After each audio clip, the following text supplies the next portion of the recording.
हमारे साथ सपा सांसद जियाउर रहमान बर्क है।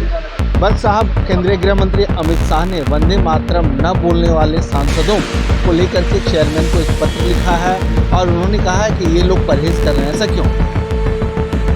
ये वही जान सकते हैं कि उन्होंने लिखा है तो क्यों ऐसा कहा है। लेकिन जहाँ तक राष्ट्रगान और राजनीति का मसला है, राष्ट्रगान का हम सम्मान करते हैं और जब संविधान सदन में आया था तब से इख्तलाफ जिस तरह है और क्यों बीजेपी इस टाइप के मुद्दों को ला करके विवाद खड़ा करना चाहती है या एक बदनाम करने के साथ से या फिर जनता के का ध्यान दूसरी तरफ डाइवर्ट करने का एक प्रयास है।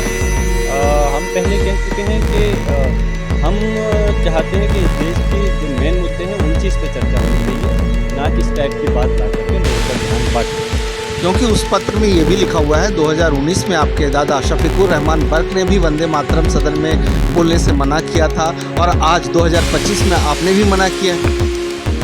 मैं फिर से वही कह रहा हूँ कि जहाँ तक देश और धन का मसला है आपस में नहीं दोनों को जोड़ना चाहिए। इस देश के अंदर हम लोग यकीनन जहाँ 140 करोड़ की आबादी धन के नाम पर अलग है लेकिन देश में के नाम पर एक है।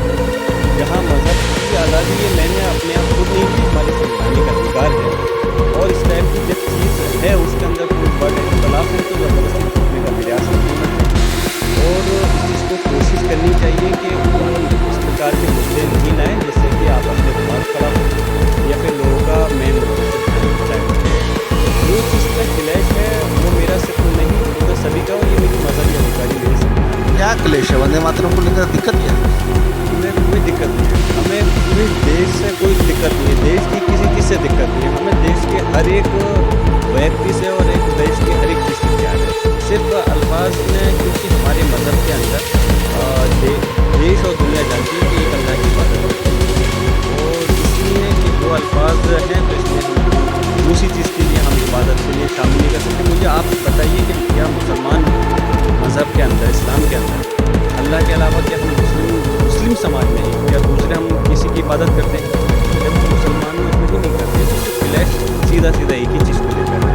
मतलब वंदे मातरम के कुछ अंश से आपको जो है सुनाज हमें पूरे उससे राष्ट्रगीत से पूरी मुखालफत नहीं, इससे चंद अल्फाज से। इसके अलावा कुछ विपक्षी पार्टियों ने पत्र लिखा है मद्रास के हाई कोर्ट के जज को के खिलाफ। क्या एक प्रक्रिया का एक हिस्सा है कि जहाँ लगता है कि हम आए जनता ने चुन करके भेजा है, कहीं कुछ गलत होगा, व्यवस्था के अंदर कुछ चीज़ गलत होगी तो हमारा फ़र्ज़ बनता है कि हम उस चीज़ के को ठीक करने के लिए या उसके खिलाफ कोई एक मोशन या नोटिस लाने के लिए कार्रवाई करें तो उसी के तहत दिया है। लेकिन बीजेपी ये कह रही है कि उस जज ने हिंदुओं के खिलाफ। बीजेपी तो कहेगी, बीजेपी तो की तो राजनीति इसी पर है और बीजेपी का और क्या मतलब है। धन्यवाद। मनोहर केसरी, इंडिया न्यूज़ दिल्ली।